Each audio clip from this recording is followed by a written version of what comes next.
भगवान कृष्ण पांडवों के प्रिय मित्र थे, हमेशा उनका साथ देते थे। लेकिन दान पुण्य करने की जब बात होती थी, श्री कृष्ण केवल कर्ण को ही श्रेष्ठ दानवीर कहते थे। यह बात अर्जुन को अच्छी नहीं लगती थी। एक दिन अर्जुन ने भगवान कृष्ण से पूछा, हे वासुदेव, दान पुण्य तो 5 पांडव भी करते हैं, लेकिन आप हमारी कभी प्रशंसा नहीं करते। आप तो केवल कर्ण को ही दानवीर कहते हैं, ऐसा क्यों? इस बात के प्रत्युत्तर में श्री हरि कृष्ण बोले, हे पार्थ, समय आने पर कारना की दानवीरता का प्रमाण तुम्हें मिल जाएगा। उसके कुछ महीनों बाद वर्षा ऋतु का आगमन हुआ था। चारों ओर मूसलाधार बारिश होने लगी थी। उस समय एक ब्राह्मण देवता पांडवों के महल में पधारे। उन्होंने अर्जुन से कहा कि उनकी धर्मपत्नी का स्वर्गवास हो गया है, इसलिए उसके अंतिम संस्कार हेतु उन्हें चंदन की सूखी लकड़ियों का दान चाहिए। अर्जुन ने मंत्री को बुलाया और सूखी चंदन की लकड़ियों का प्रबंध करने का आदेश दिया।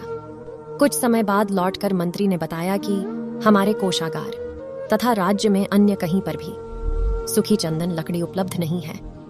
बारिश का मौसम होने के कारण लकड़हारों ने भी काफी दिनों से वन में कदम नहीं रखा है।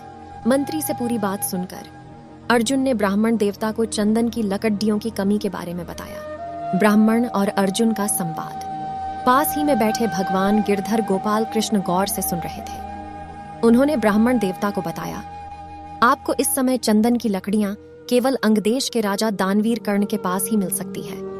भगवान कृष्ण ने अर्जुन को अपने साथ लिया और दोनों भेष बदलकर ब्राह्मण के साथ दानवीर कर्ण की सभा में पहुंचे। ब्राह्मण देवता ने उस सभा में कर्ण को भी चंदन की सूखी लकड़ियों का दान मांगा। कर्ण ने अपने मंत्री को बुलाकर उसका प्रबंध करने का आदेश दिया, लेकिन वहां पर भी चंदन की लकड़ियों का अकाल पड़ था। बारिश की वजह से समूचे राज्य में सूखी चंदन की लकड़ी शेष नहीं थी।